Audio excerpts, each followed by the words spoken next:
Olá, nos módulos anteriores nós vimos os prejuízos causados pelas queimadas e incêndios florestais no Brasil.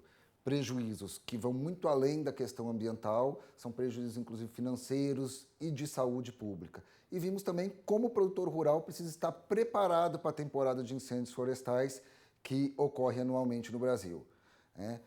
Essa preparação ela envolve a prevenção, envolve estar planejado para realizar o combate. Vimos também que os incêndios florestais e as queimadas, eles têm comportamentos diferenciados dependendo da meteorologia, da topografia e do combustível e como que a gente pode usar isso para prever como que esse incêndio pode se comportar lá na frente. E visto isso, como que é o comportamento do fogo, como que vai ser esse comportamento ao longo do tempo, a gente pode agora falar do combate de incêndios florestais. E quando a gente fala em combate de incêndios florestais, a primeira coisa a ressaltar é a segurança. E o ideal é que as pessoas que vão trabalhar nessa atividade usem sempre o equipamento de proteção individual adequado. Como nesse caso aí, uma calça resistente ao fogo, coturnos, luvas, uma blusa para proteger ele também do fogo, uma balaclava, que é essa máscara que vai proteger o rosto, óculos e capacete. Então, o ideal é que todos tenham esse equipamento para controlar incêndios florestais. Mas muitas vezes, se não tiver e for necessário fazer uma atividade relacionada ao fogo, é importante que se use roupas adequadas nesse tipo de atividade. E se evite roupas sintéticas, por exemplo, o nylon, que vai derreter e pode causar uma queimadura grave.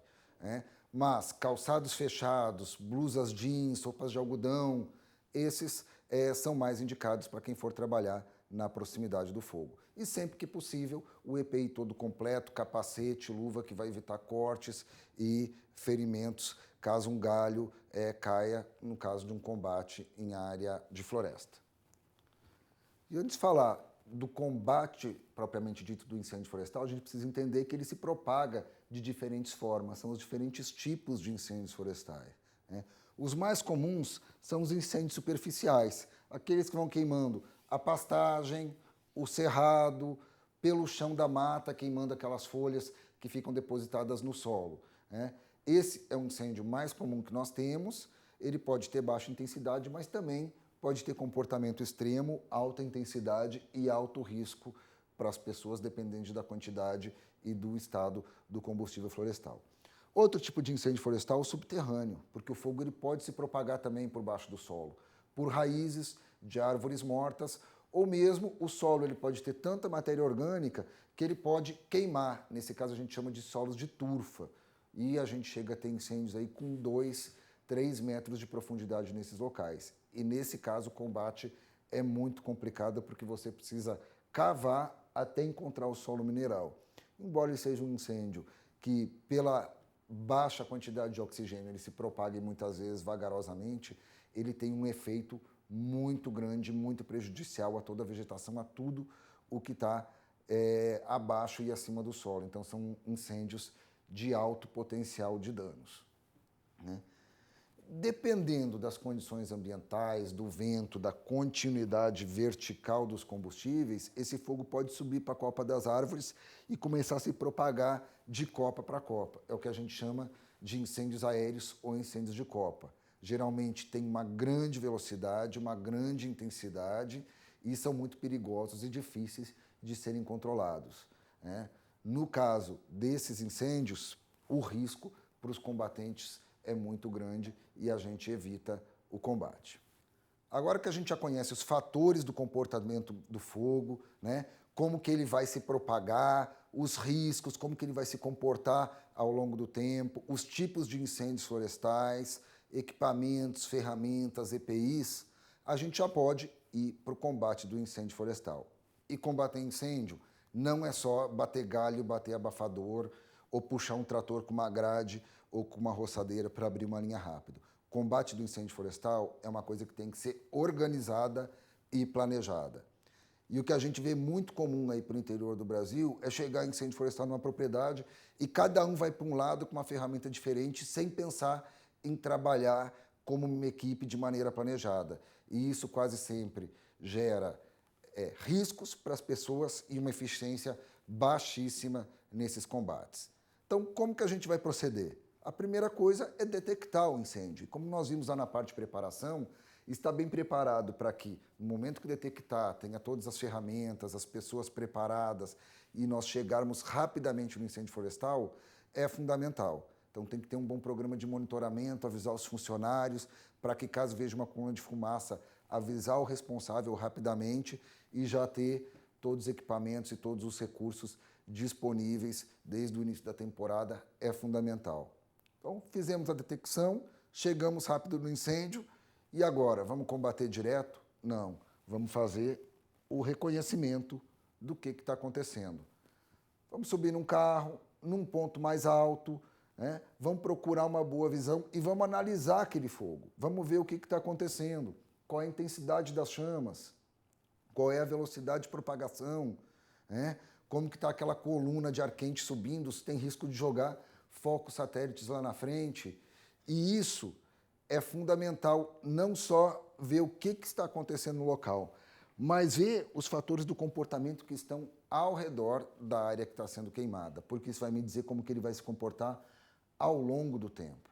Então eu tenho que olhar aqui como que está a distribuição dos combustíveis florestais nessa região, né? Esse incêndio está lá numa área de cerrado, quando ele chegar nessa plantação ele vai modificar o comportamento dele. Então como que eu vou me preparar para essa mudança do comportamento do fogo para fazer a tomada de decisão? É preciso fazer um bom reconhecimento.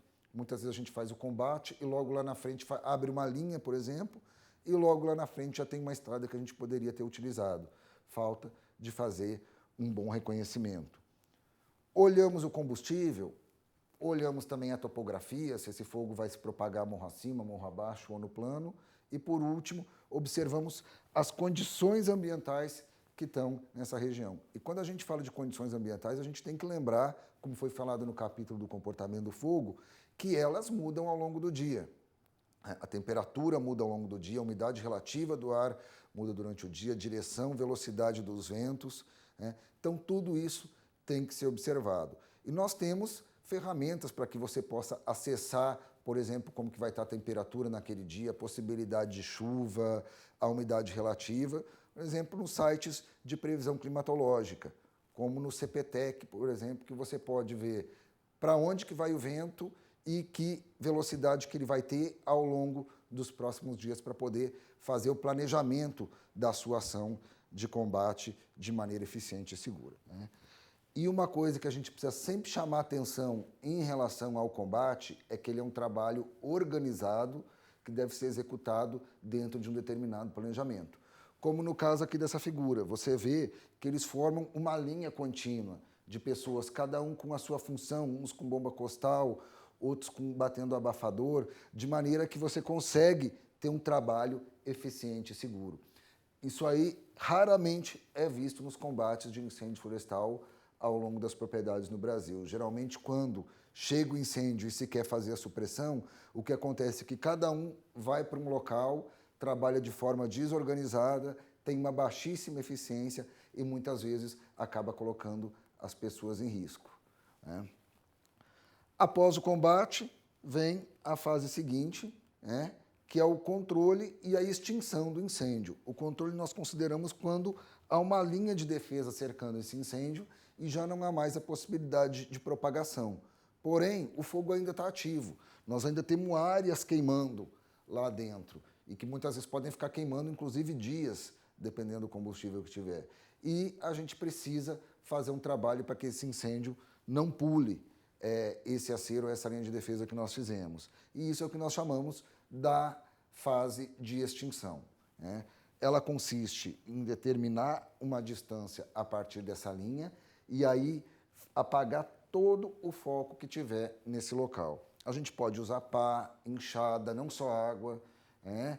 E se tiver uma árvore, por exemplo, de pé, que estiver queimando, a gente precisa derrubar essa árvore, precisa cavar muitas vezes, porque o fogo pode entrar por baixo para as raízes, então é um trabalho extremamente pesado. E na maioria das vezes as pessoas estão cansadas já do combate de incêndio florestal e acabam deixando essa fase do combate de lado. E isso acaba fazendo que, muitas vezes, o fogo retorne. É muito comum, ao longo de todo o Brasil, que isso aconteça. os incêndios voltarem várias vezes devido à fase de extinção mal feita. Então é preciso ter muito cuidado e muita atenção com essa fase do combate. Realizada a fase da extinção, cabe agora vigiar a área para ver se realmente aquele incêndio está controlado e depois, ao final, a fase de desmobilização, que consiste em retornar para o local, levar todas as ferramentas de volta, já fazer a manutenção e deixar naquele local adequado que nós escolhemos lá naquela primeira fase, que era a fase da preparação. Para quê? Caso tenha um novo incêndio florestal na área, todo o material está com a sua manutenção feita, pronto para ser utilizado novamente. O combate do incêndio florestal ele pode ser feito dentro de diferentes técnicas. Nós vamos destacar aqui o combate direto, o combate com abertura de linhas e o contrafogo.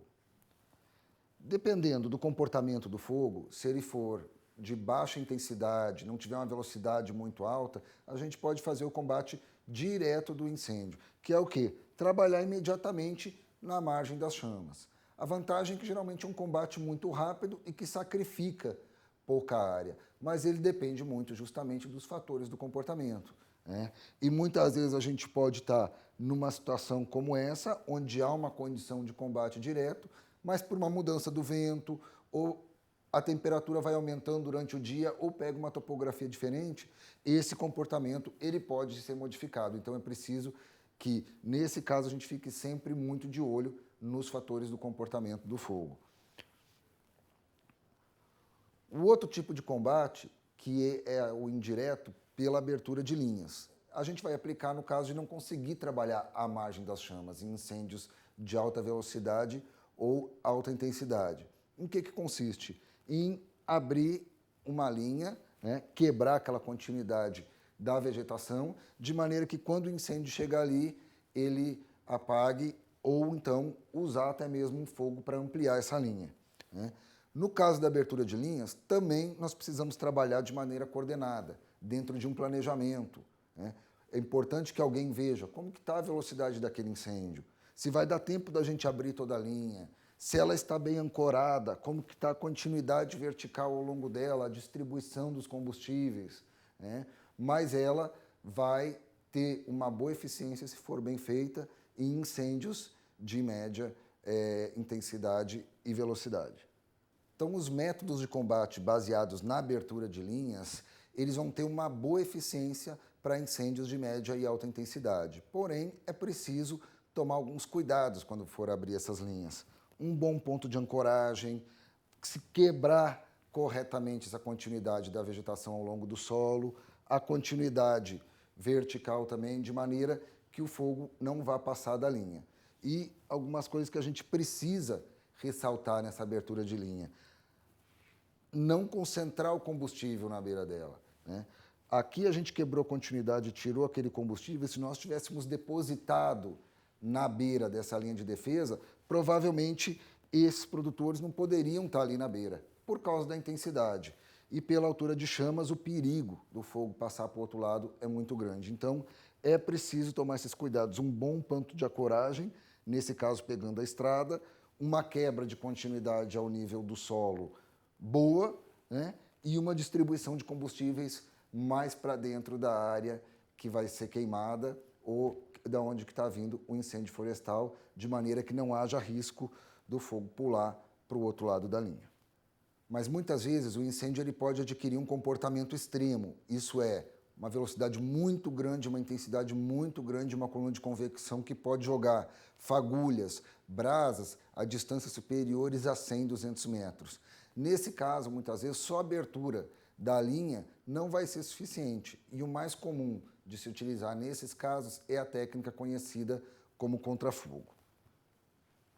Em que consiste o contrafogo? Nós vimos no capítulo de comportamento do fogo que nos incêndios a gente tem uma coluna de ar quente subindo, que nós denominamos de coluna de convecção, né?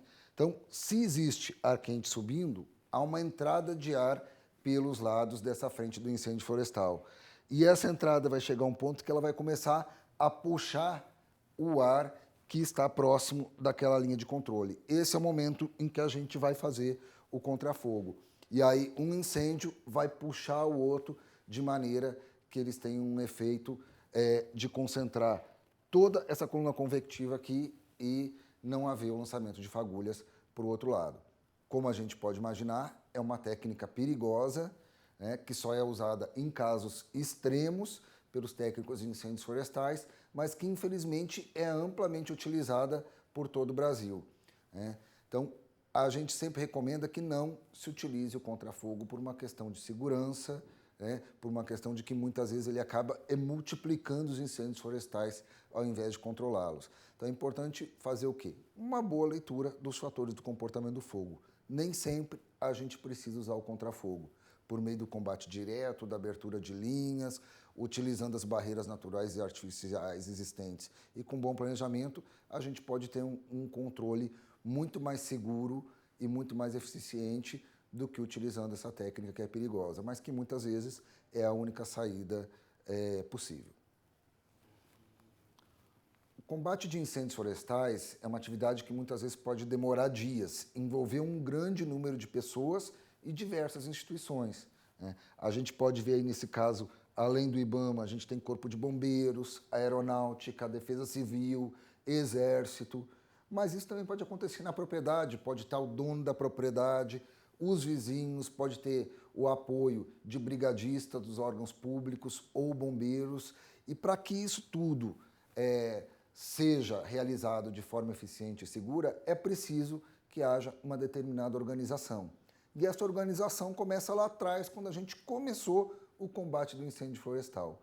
Quando a gente começou o planejamento para fazer o primeiro ataque, quando aquele fogo ainda estava pequenininho, a gente já tem que definir uma cadeia de comando.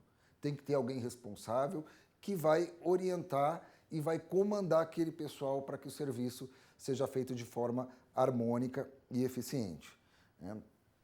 Porém, conforme o incêndio foi aumentando e foram se agregando mais pessoas, aquele comandante do incidente já não podia gerenciar todas as pessoas que estão lá. Então ele começa a determinar subchefes, para que ao invés dele lidar, por exemplo, com 40 pessoas, ele lide só com 4, e essas outras 4 pessoas vão lidar com o restante. É o que a gente chama de cadeia de comando, estrutura modular, são princípios de organização que são aplicados não só em incêndios florestais, mas em todas as atividades que envolvem uma grande organização e que começam também lá naquele pequeno incêndio e vão ganhando complexidade à medida que o evento aumenta. Essa organização, ela tem que começar lá atrás, quando o incêndio era pequeno ainda, né? Quando a gente foi fazer o nosso primeiro ataque a esse incêndio florestal, quando ele era pequeno ainda, existiam só os funcionários daquela propriedade, a gente já precisava de ter alguém no comando daquela situação, orientando, definindo a estratégia, verificando se aquilo que foi planejado está sendo executado, né? Então, porém, conforme o incêndio foi se desenvolvendo, aumentando de tamanho e foi agregando outras pessoas para combater aquele incêndio florestal, vizinhos, pessoas da comunidade, brigadistas do poder público, bombeiros militares, aquilo vai ganhando uma complexidade cada vez maior. E aquele comandante que estava lidando com aquelas poucas pessoas já não consegue mais coordenar 50, 100 pessoas diretamente. Então ele começa a nomear subchefes. Ao invés de lidar com 40 pessoas, ele vai lidar com 4. E cada um desses 4 vai lidar com 10 pessoas. Isso é o que a gente chama de cadeia de comando e estrutura modular. E são princípios aplicados em qualquer gerenciamento de grandes operações, não só de incêndios florestais, e tem como objetivo a gente seguir trabalhando de forma organizada. Cabe a esse comando também definir as funções de cada um no incêndio florestal. Se o incêndio for demorar muitas horas ou mesmo alguns dias de combate, a gente pode precisar, por exemplo, de provimento de alimentação, alojamento para as pessoas, combustível, organização de veículos. Então nós precisamos daquilo que nós chamamos de logística. Alguém trabalhando para dar as condições para aqueles que estão no combate poderem fazer as suas tarefas da melhor maneira possível, né? Então, basicamente, no incêndio florestal nós vamos ter o comando, a logística e as operações. O comando definindo as estratégias e o planejamento e coordenando a operação como um todo, a logística provendo todos os meios necessários para o combate daqueles incêndios florestais e as operações executando aquilo que foi planejado lá atrás de forma organizada.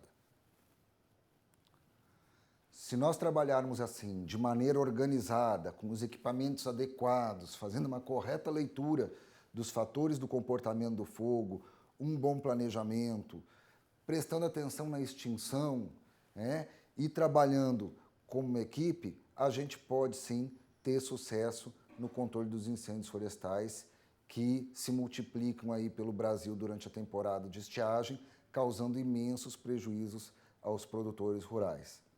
E é bom lembrar, provocar incêndio florestal é crime, com multa, embargo da área e processo criminal de reparação de todos os prejuízos causados. Portanto, tudo que a gente puder evitar o uso do fogo, reduzir o uso do fogo na agricultura, na pecuária e prevenir a ocorrência de incêndios florestais, vai estar ajudando o produtor rural e também o meio ambiente e a sociedade como um todo. A gente espera que a partir dessas aulas a gente possa ter menos incêndios florestais no período de estiagem ao longo do Brasil, reduzindo assim os prejuízos ambientais e aos produtores rurais.